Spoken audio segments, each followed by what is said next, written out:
Welcome to our presentation. So today we are going to talk about News on Sunday and Mail on Sunday. So to make a summary about what we're going to do. So first of all, we're going to introduce a bit the subject. Then we're going to talk about News on Sundays, initial issues compared to Mail on Sundays successes. And then we're going to talk about the consequences of these issues from different point of views. Then we're going to conclude about the subject.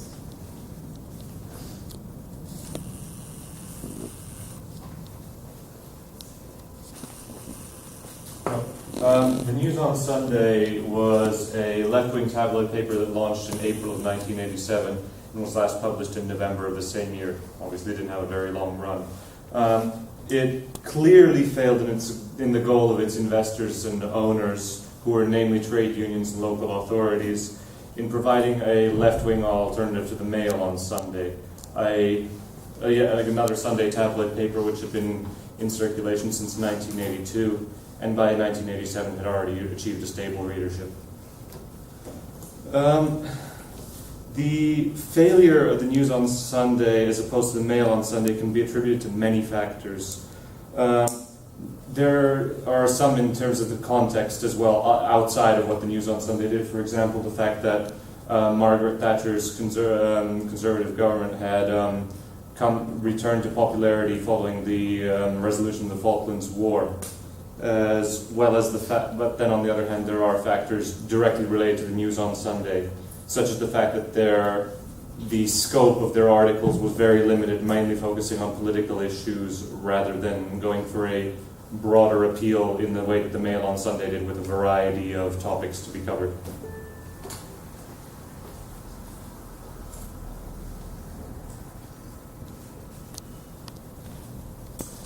We went on to discover, however, that the single most relevant factor which led to the failure of News on Sunday was poor management. As we will go on to make clear, it is evident that such managerial issues within the running of the newspaper were key in the resulting failure of News on Sunday. These issues can be divided into multiple distinct aspects, such as management of the workforce, poor crisis management, and an inability to reach an agreement regarding the direction of the paper.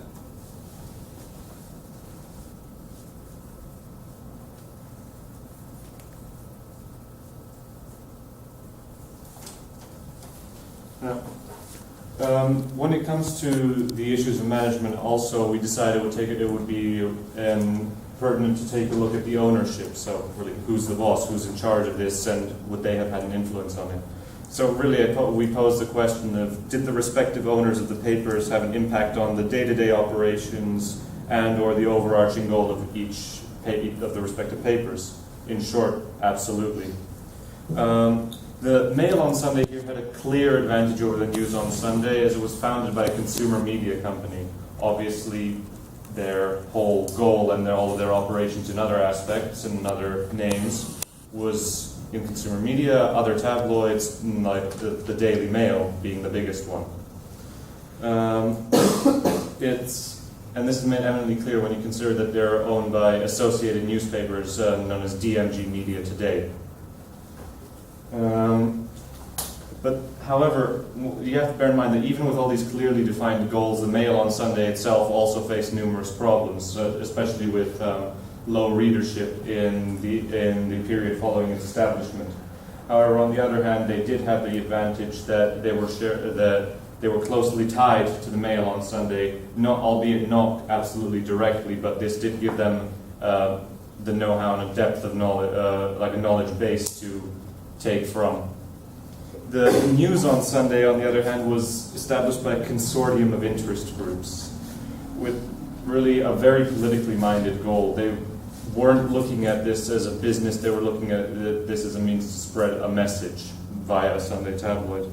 So this is clearly reflected in the management style of the News on Sunday, as well as the narrow focus of the articles themselves, because obviously with an intent of focusing on the political issues, they didn't cover aspects such as sports and home life, home living as the Mail on Sunday did.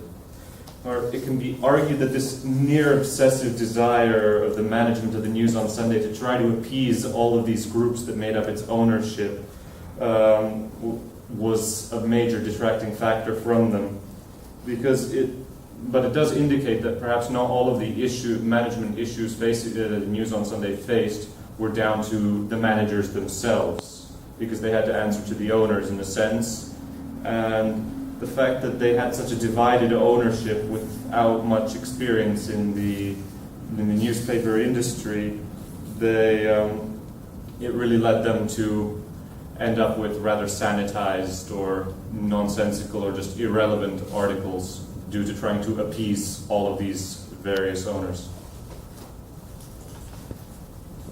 So to illustrate the first organizational issues that News on Sunday have to face, we have selected a little extract from Lot of Balls documentary, and I'm going to show it to you.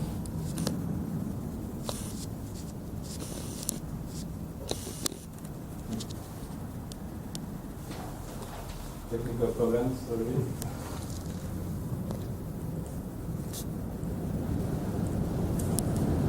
I think we don't have